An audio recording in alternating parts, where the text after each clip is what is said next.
Pagbati sa ating mga viewers. Para sa lahat ng mga SSS pensioners at maging GSIS pensioners.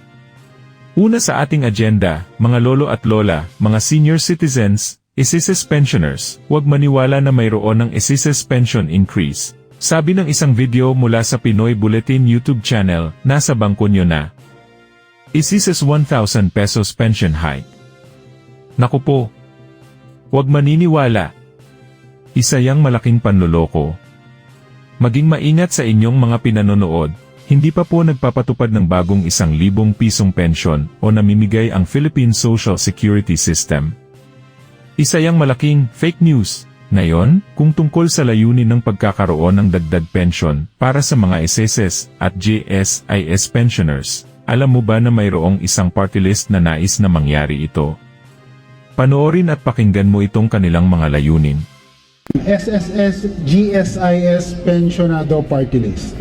Kami po ay isang sectoral organization na kumakatawan para sa karapatan at kapakanan ng mga miyembro, benepisyaryo at pensionado ng SSS at GSIS.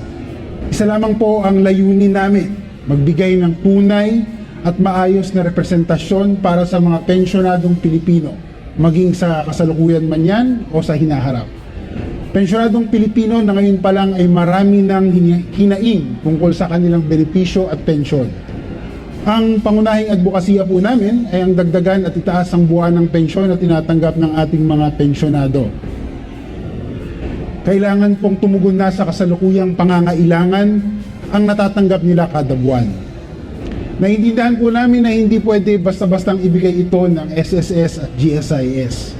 We understand that finding the balance is the key to achieving these goals.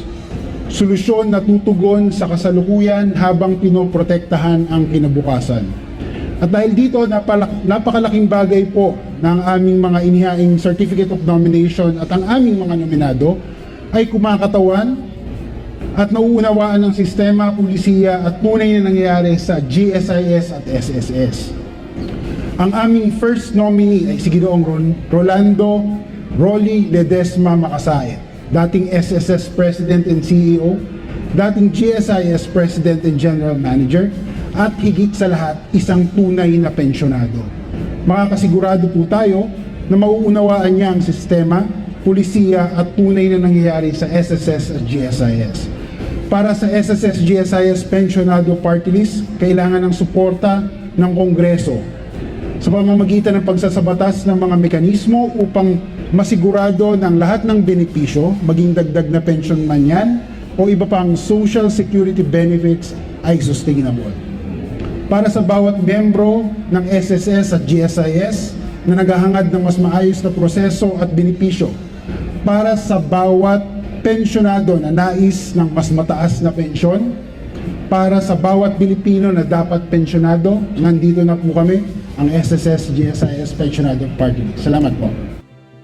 Ano ang iyong masasabi? Tingin mo ba ang SSS GSIS Party List na ang makakatulong para magkaroon ng dagdag at pagbabago sa pensyon ng mga SSS at GSIS pensioners?